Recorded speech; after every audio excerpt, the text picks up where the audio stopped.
السلام عليكم ورحمة الله وبركاته. بسم الله الرحمن الرحيم. الحمد لله رب العالمين والصلاة والسلام على أشرف الأنبياء والمرسلين حبيب إله العالمين أبي القاسم المصطفى محمد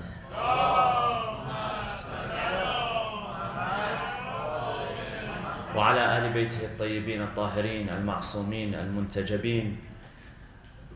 قال الله في كتابه الحكيم: بسم الله الرحمن الرحيم. فأما الذين في قلوبهم زيغ فيتبعون ما تشابه منه ابتغاء الفتنة وابتغاء تأويله. صدق الله العلي العظيم. وصلوا على محمد وآل محمد.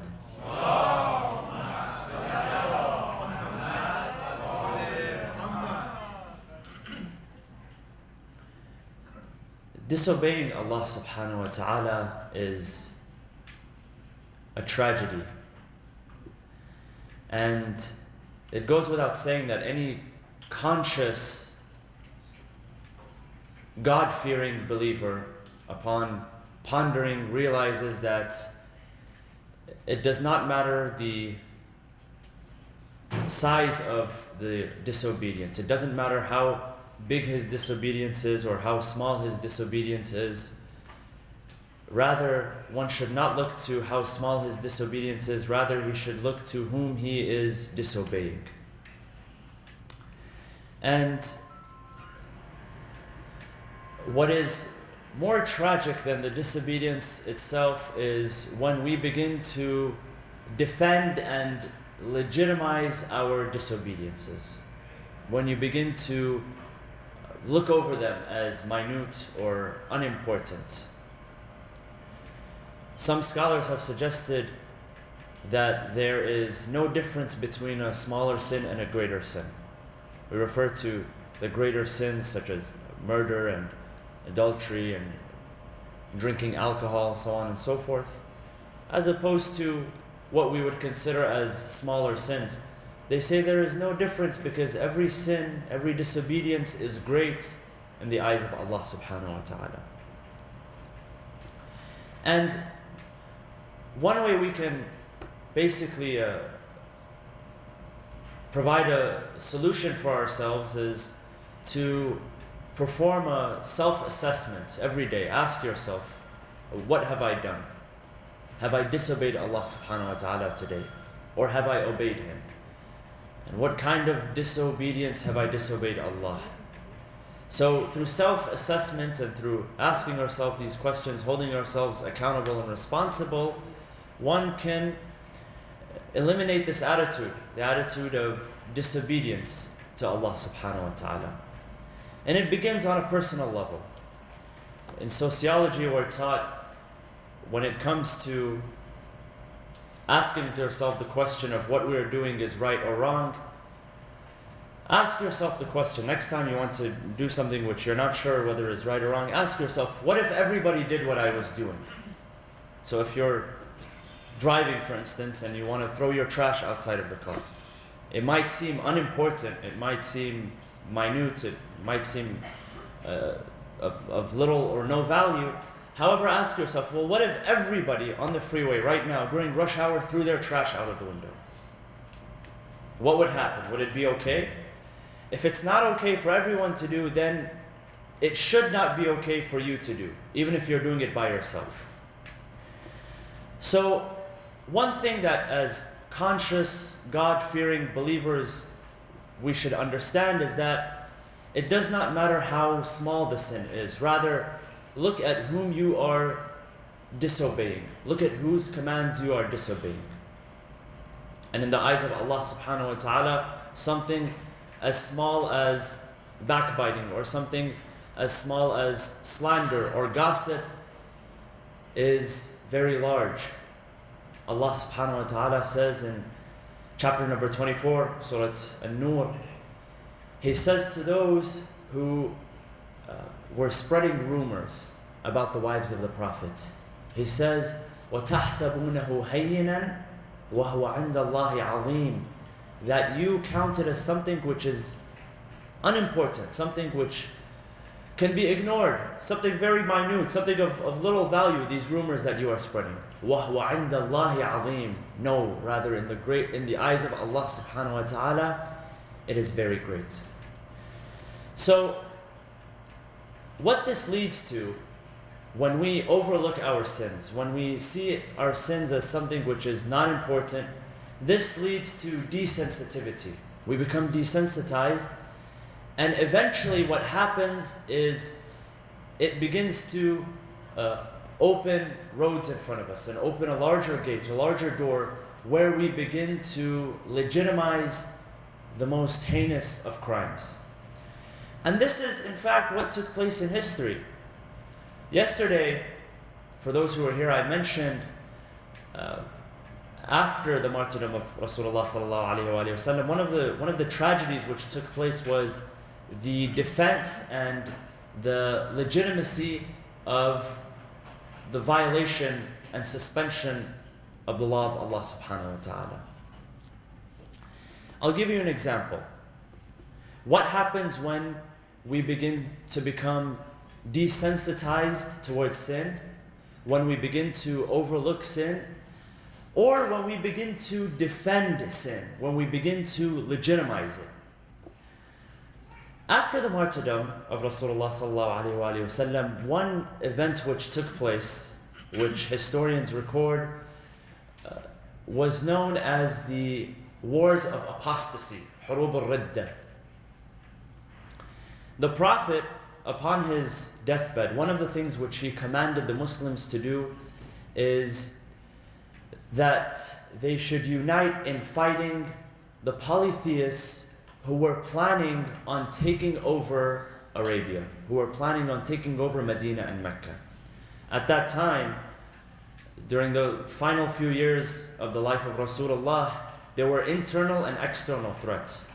There were people from different empires who wanted to take over Medina, they wanted to take over Mecca, they wanted to hijack the name of Islam for themselves because they had recognized the might and the power of the Muslim nation at the time.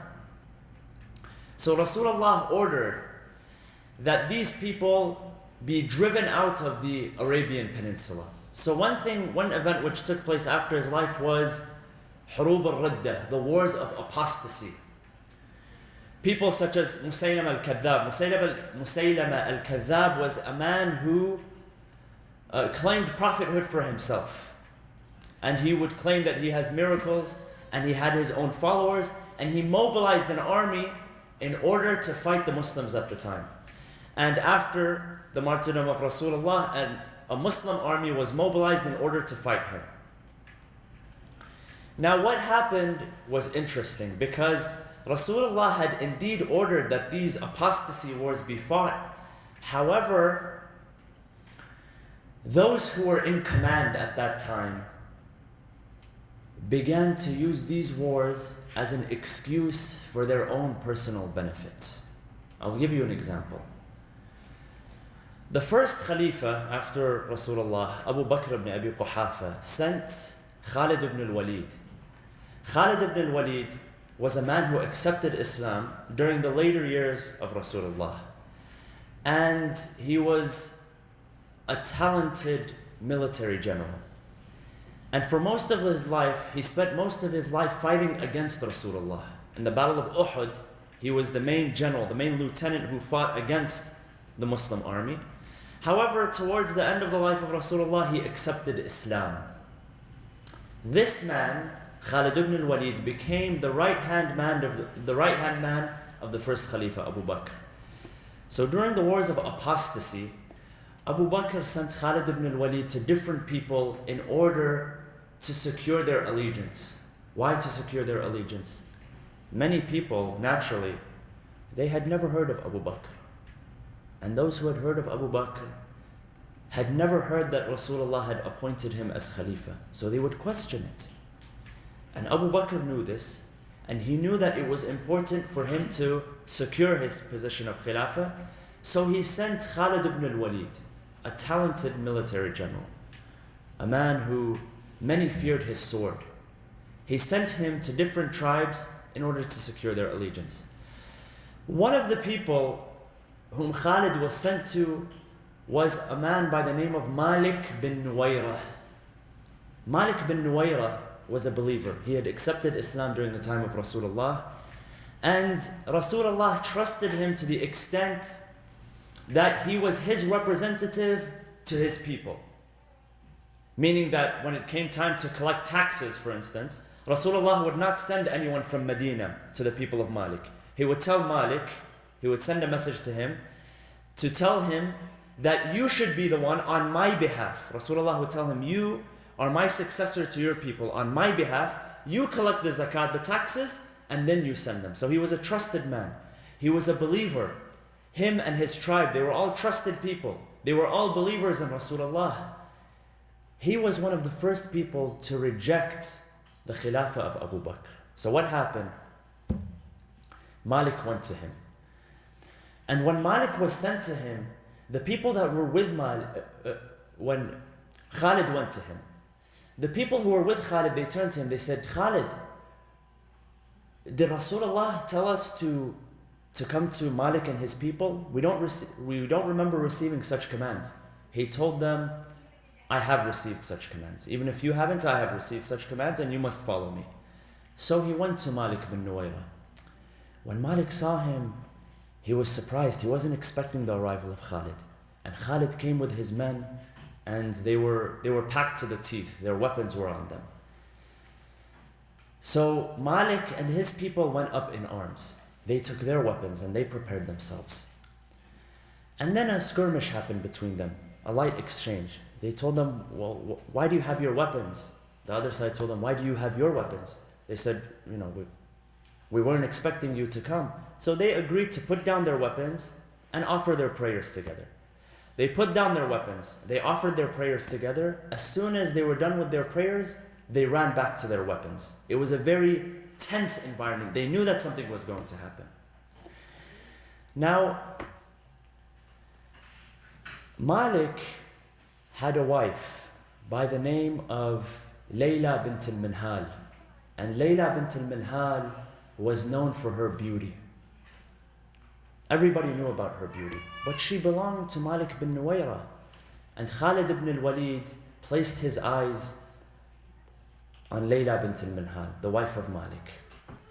Now these were the apostasy wars. So these people were supposed to be apostates.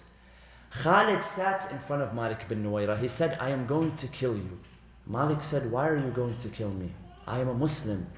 He says, I'm going to kill you. He keeps asking him the question, why do you want to kill me? He says, because I feel like, I think you should die. There's no reason for you to live anymore. This whole time, Layla, the wife of Malik, was sitting right next to him. So Khalid ibn al-Walid ordered Malik to be executed. He ordered Malik to be executed. And the last words, historians narrate, the last words which Malik bin Nuwayra said before he was executed was, I am a Muslim. And then he was executed. Not only was he executed, a few members of his tribe were executed. Their bodies were mutilated. Their heads were decapitated. And their heads were placed under the pots which Khalid and his army were cooking their food in. And they used the hair on the head as fuel for their fire. And in that very same night, Khalid ibn al-Walid, and this is documented in history, Khalid ibn al-Walid went to the home of Malik bin Nuwayra and he visited the widow of Malik bin Nuwayra the very same night, the very same day. Now apologists would later come and say that no, maybe she was divorced. She was a divorced wife, but she happened to be in the home of Malik bin Nuwayra. See the extent that they go to in order to defend these crimes? When you're desensitized towards crime, when you're desensitized towards disobedience, when the benefits, when you start giving people the benefit of the doubt that they do not deserve, this is exactly what happens. People's lives are lost. And what does Allah subhanahu wa ta'ala say about taking a life of one person? He says, that if you have taken the life of one person, it is as if you have taken the lives of all of humanity. The hadith says that the angels in the sky weep at the sign of blood. Another hadith says that the throne, the arsh of Allah subhanahu wa ta'ala trembles and it shakes at the sign of blood when there is innocent blood which is spilled. But when we are desensitized towards sin, when we overlook it, and when we say that, well, there's a benefit in this person being killed, when there's a benefit in this person being exterminated, when there's a benefit in taking this person's land, when there's a benefit in mutilating these bodies. And this is exactly what is happening today. Exactly what is happening today. When you ask the criminals who within a matter of few minutes have the audacity and have the courage, the bravery to execute 1,700 unarmed civilians, unarmed soldiers, what will they tell you? They'll tell you, well, our dawla, our khilafah depends on it. Our benefit depends on it. Desensitivity to sin, and history repeats itself. Going back to the story of Khalid ibn al-Walid, many people, they went against him, many people from his own army. One of those people was Umar ibn al-Khattab. He went back to Medina and he told Abu Bakr of what had happened. He told him, Ya Amir al-Mu'mineen, you sent Khalid ibn al-Walid to Malik bin Nuwayra and this is what he did. Malik said, I am a Muslim, but he was executed. And his body was mutilated, and his head was severed from his body. So they waited for Khalid ibn al-Walid to come to Medina. When he came to Medina, Umar at this time was very angry. Why? Because when he told Abu Bakr of the story, Abu Bakr did not think anything of it. In fact, he enjoyed what had happened. So Umar went up to Khalid, and Khalid was, he was wearing his armor from head to toe. Umar ibn al-Khattab took Khalid and he began to shake him violently, and he said that you have committed adultery with the widow of this man, Malik, who was a Muslim, who was a believer upon the testimony of Rasulullah and the companions of Rasulullah. I shall stone you to death for this. What happens after that? Khalid turns to Abu Bakr. He says, Ya Amir al-Mu'mineen, I performed ijtihad, but I was mistaken. Remember yesterday how we spoke about ijtihad and mistaken ijtihad? When he said, I have performed ijtihad and I was mistaken, what is he trying to say? That I am exonerated. It is excusable. Because ijtihad is supposed to be excusable in the eyes of Allah subhanahu wa ta'ala. When Umar turned to Abu Bakr, he said, why do you not punish him? What did Abu Bakr say? He said, تَأَوَّلَ فَأَخْطَأ. He interpreted by himself, but he made a mistake. A mistake. A person being killed, a believer killed, and his body being mutilated, and his wealth being taken, and his family being assaulted is a mistake in the eyes of Allah subhanahu wa ta'ala. Is it acceptable? Can we accept this? And this happens only a few months after the martyrdom of Rasulullah sallallahu alayhi wa sallam. All of it is a result of desensitivity. When we become desensitized to sin, when we become desensitized to disobedience. So one way to basically fight this attitude that each and every single one of us have in ourselves, because at one point or another, if we do not hold ourselves accountable, we also become desensitized to disobedience. And in the beginning, it may be minute, it may be something which is of no significance. However, this opens the door for greater tragedies and greater atrocities to be committed. صلوا على محمد وآل محمد.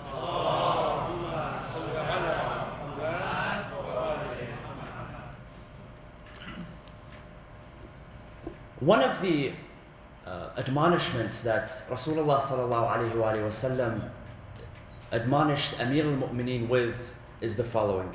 He said, Ya Ali, شر الناس من باع آخرته بدنياه وشر من ذلك من باع آخرته بِدُنْيَا غَيْرِهِ. He says, Ya Ali, the worst of people are those who forsake their afterlife for this world. They would rather have this world, a temporary pleasure in this world, than the eternal pleasure of the next world. He says these are the worst of people. And then he says, no, there are people that are worse than that. وَشَرٌ مِّن ذَلِكَ مَنْ بَاعَ آخِرَتَهُ بِدُنْيَا غَيْرِهِ. He says, he who is worse than that is he who forsakes his afterlife, not for this life, not for his own life, not for his own dunya, but for another person's dunya. Who is he speaking of here? He is speaking of scholars who legitimize the evil of others. Sometimes we overlook our evil. And sometimes what is more tragic than overlooking our evil and the evil of others is that we begin to defend and legitimize our evil.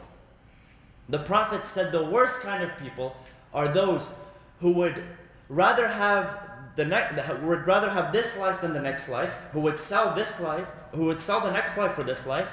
And those who are worse are those who sell their afterlife for another person's enjoyment, for another person's pleasure. And those are the people who are payroll scholars. Scholars who legitimize the evil acts of others. Because the king does it, it is okay. Because, we can't bring titles, but because the Amir does it, then it is okay. Because the president does it, then it is okay. Even if the king whips your back, even if he takes your family, even if he murders your entire tribe, even if he takes your home, even if he takes your business, then it is okay. Why? Because it is obligatory to obey this kind of person. Payroll scholars. And we have them. They exist today. People who defend and legitimize the acts of the oppressors and the dictators, and people who, according to the hadith of Rasulullah sallallahu alaihi wasallam, have sold their afterlife not for their own pleasure, but for the pleasure of other people. Just because this person is a scholar does not make him virtuous, does not make him righteous. The hadith of our 11th Imam, Al-Imam Al-Askari alayhi salam, says the following. The Imam, when it came to the interpretation of the following verse, Bismillah ar-Rahman ar-Rahim, وَمِنْهُمْ أُمِّيُّونَ لَا يَعْلَمُونَ الْكِتَابَ إِلَّا أَمَانِي. Surah Al-Baqarah, ayah number 78 and 79, speaks of the people of the book who are illiterate. They know nothing of the book. Verse number 79 says the following, فَوَيْلٌ لِلَّذِينَ يَكْتُبُونَ الْكِتَابَ بِأَيْدِيهِمْ ثُمَّ يَقُولُونَ هَذَا مِنْ عِنْدِ اللَّهِ لِيَشْتَرُوا بِهِ ثَمَنًا قَلِيلًا. Woe to those who write the books with their hands and then say this is from Allah, so that they may gain thereby a trifling price. According to the commentary of the 11th Imam, Al-Imam Al-Askari alayhi salam, he says, these are the people who follow their scholars blindly. The Jews which used to follow their scholars blindly. The companion who is narrating the following hadith, he says to the Imam, he says, why does Allah subhanahu wa ta'ala condemn the Jews who followed their scholars blindly, and He does not condemn the Muslims who follow their scholars blindly as well? So the Imam says the following. He says to him, because the Jews which are referred to in this verse, they knew that their scholars had suspended the laws of Allah subhanahu wa ta'ala. They knew that their scholars had misinterpreted and altered the meanings of the Torah, the divine script. They knew that their scholars were lying to them, but at the same time they followed them blindly. Then the Imam says that if a Muslim layman knows that the scholar whom he is following has altered the laws of Allah subhanahu wa ta'ala, or suspended the laws of Allah, or misinterpreted the laws of Allah subhanahu wa ta'ala, then he shall share the same fate as him on the Day of Judgment. Surah Al-Ahzab, chapter number 33, Allah subhanahu wa ta'ala says that there will be a group of people who will be condemned to the hellfire on the Day of Judgment. They will turn to Allah and they will say the following: وَقَالُوا رَبَّنَا إِنَّا أَطَعْنَا سَادَتَنَا وَكُبَرَاءَنَا فَأَضَلُّونَ السَّبِيلَ. That, oh Allah, we were merely following our leaders, we were merely following those who led us astray. رَبَّنَا آتِهِمْ ضَعْفَيْنِ مِنَ الْعَذَابِ وَالْعَنْهُمْ لَعْنًا كَبِيرًا. Oh Allah, since they were the ones who misguided us, then we ask that you punish them twofold. If you are going to punish us once, then you will punish them double. Why? Because they are the ones who misguided us. Then the Imam says the following. He says, do not follow the corrupt scholars. Do not follow those who alter and suspend the laws of Allah subhanahu wa ta'ala. He says that these scholars who lead others astray and who misguide others, they are more dangerous to our followers, the Shia. They are more dangerous than the army of Yazid was to the family of Imam Hussein alayhi salam. They pose a bigger threat and a bigger danger. The scholars who misguide, intentionally misguide, they pose a bigger threat and a bigger danger than the army of Yazid ibn Muawiyah. And then he says the following. The Imam says, who should you follow? فَأَمَّا مَنْ كَانَ مِنَ الْفُقَهَاءِ صَائِنًا لِنَفْسِهِ حَافِظًا لِدِينِهِ مُخَالِفًا عَلَى هَوَاهِ مُطِيعًا لِأَمْرِ مَوْلَاهِ فَلِلْعَوَامِ أَنْ يُقَلِّدُوهِ. He says, if you find a scholar with the following traits: he preserves his self, he is protective of his religion, he opposes his desires and his fantasies, and he is obedient to the commands of his Lord. فَلِلْعَوَامِ أَنْ يُقَلِّدُوهِ. It is incumbent upon those who do not have knowledge, the layman, the average Joe, it becomes incumbent upon them to follow him once they find these characteristics in him. It's very important, brothers and sisters, that with knowledge there is piety. With knowledge there is fear of Allah subhanahu wa ta'ala. With knowledge there is responsibility. With knowledge there is accountability. And this is one of the essential differences between the Imams of Ahlul Bayt alayhimus salam and their opponents. There were people who had memorized the Quran, they were knowledgeable in the science of the Quran, they were familiar with the tradition of Rasulullah, they were familiar with the tradition of the companions. Many of them had seen Rasulullah themselves, many of them had witnessed and studied under the companions of Rasulullah. However, what was the essential difference between them and Ahlul Bayt alayhimus salam in terms of knowledge? That there was accountability, there was fear, there was piety. The Imams of Ahlul Bayt alayhimus salam never misguided people to benefit themselves. Whereas look at the other scholars. I'll give you an example. One hadith from the sixth Imam, Al-Imam As-Sadiq alayhi salam, says the following. The sixth Imam says to one of his companions, Abil Ishaq al-Arja'i, he says to him the following.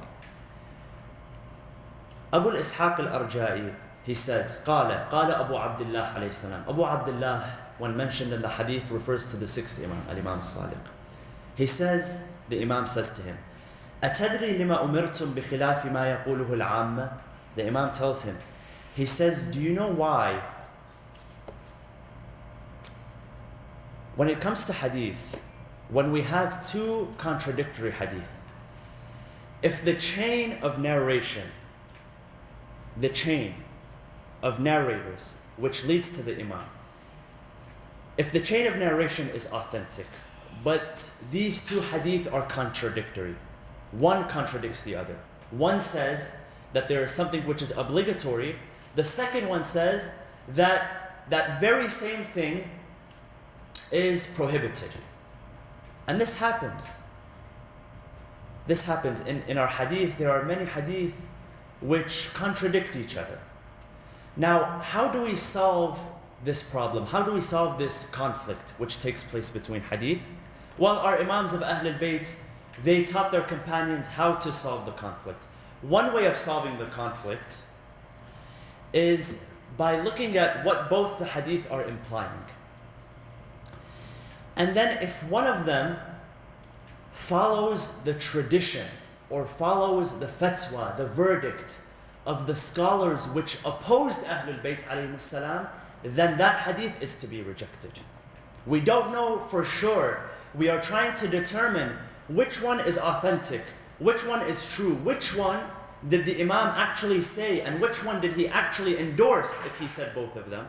Because sometimes the Imams would have to say something which did not reflect reality. They weren't lying, it was through taqiyya. Al-Imam al-Sadiq alayhi salam, Al-Imam al-Kadhim alayhi salam, Al-Imam al-Ridha alayhi salam. They were placed in an environment where they had to follow the school of thought. Sometimes their fatwa, their verdict had to follow the fatwa of the Sunni school of thought. And the Khulafa at that time, they would place spies in their majalis to see what kind of fatwa, what kind of verdict was being produced by the Imam. Do they follow the mainstream fatwa or do they follow their own fatwa? So sometimes the Imam would have to produce a fatwa, and it wasn't a matter of, I'll produce this fatwa in order to make the Khalifa happy, the Sultan happy. It was a life and death situation. One fatwa, one wrong word from the Imam, one wrong word from the companions of the Imam, and that could have caused their death and the death of the companions as well.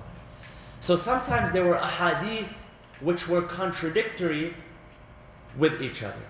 The Imam tells him the following. He says, do you know why we have told you to oppose what our opponents say?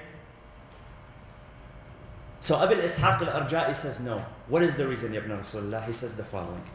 He says, إن عليا صلوات الله عليه لم يكن يدين الله بشيء إلا خالف عليه العامة إرادة لإبطال أمره. He says that Ali, our grandfather, Ali ibn Abi Talib alayhi salam, there was nothing which he said where you would not have somebody who would intentionally come and produce a verdict which opposes his verdict, opposes his fatwa. There were people who would sit down and they would write what Amir al-Mu'mineen would say, they would record what he would say, and then intentionally they would produce a verdict which was the exact opposite of what the Imam would say. People like Al-Hasan al-Basri. Al-Hasan al-Basri would literally sit in the majlis of Amir al-Mu'mineen, and Amir al-Mu'mineen would call him out while he was doing it. He would tell him, I know why you're writing what I'm saying. It's because you want to go and produce a verdict in order to misguide people. This is the tragedy. This is the tragedy which existed. It wasn't only, that people went to war against them physically. People went to war against them spiritually and intellectually as well. إِرَادَةً لِإِبْطَالِ أَمْرِهِ. They would do this in order to nullify the school of thought of Ahlul Bayt alayhim salam. And then he continues the hadith. وَكَانُوا يَسْأَلُونَهُ صَلَوَاتُ اللَّهِ عَلَيْهِ عن الشيء الذي لا يعلمونه فإذا أفتاهم بشيء جعلوا له ضدا من عندهم ليلبسوا على الناس. Ya subhanallah.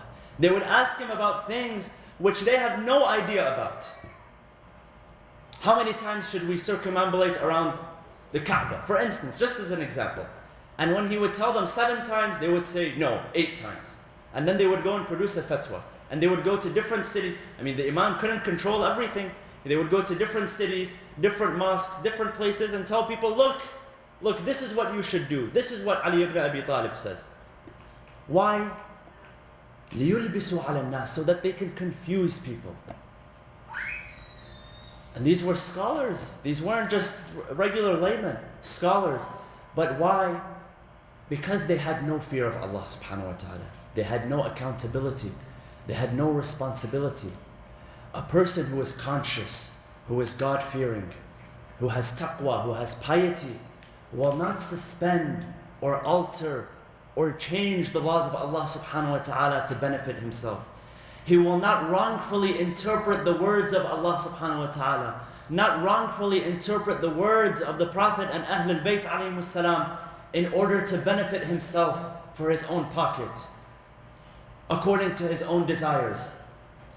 And this is why, brothers and sisters, we follow the Ahlul Bayt alayhimus salam, because we know for a fact that they were a people who did not suspend and alter and change the words of Allah for their own benefit.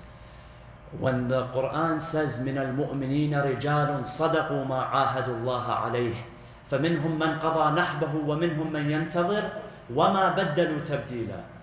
Allah says in chapter number 33, Surah Al-Ahzab, that among the believers are men who stayed true to the covenant of Allah subhanahu wa ta'ala.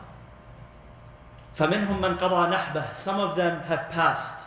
وَمِنْهُمْ مَنْ يَنْتَظِرُ. Some of them are waiting to give their lives for Allah subhanahu wa ta'ala. وَمَا بَدَّلُوا تَبْدِيلًا. Baddalu means to change, to alter. They did not alter. They did not change anything. They did not change any of the laws of Allah subhanahu wa ta'ala. Amir al-Mu'mineen alayhi salam, he says, according to this verse, and commentating on this verse, he says that this verse was revealed in our favor. And he says, I am the one which did not change anything. I am the one which did not suspend the laws of Allah. I am the one which did not alter and twist the words of Allah subhanahu wa ta'ala for my own benefit. All of this alteration and suspension was a result of unaccountability, irresponsibility. There was no piety. There was no fear of Allah subhanahu wa ta'ala. And these people had become desensitized to disobeying the commands of Allah subhanahu wa ta'ala. We seek refuge in desensitivity. We seek refuge in Allah subhanahu wa ta'ala from having this attitude. We ask Allah subhanahu wa ta'ala to open our hearts and our minds to the Quran and to the words of Ahlul Bayt alayhimus salam. And we ask Allah subhanahu wa ta'ala to bless us and guide us and forgive us and have mercy upon us in this holy month, inshaAllah. Bismillah ar-Rahman ar-Rahim. Allahumma اغفر للمؤمنين والمؤمنات والمسلمين والمسلمات الأحياء منهم والأموات تابع بيننا وبينهم بالخيرات إنك مجيب الدعوات إنك قاضي الحاجات إنك على كل شيء قدير برحمتك يا أرحم الراحمين وصلى الله وسلم على سيدنا محمد وعلى آل بيته الطيبين الطاهرين.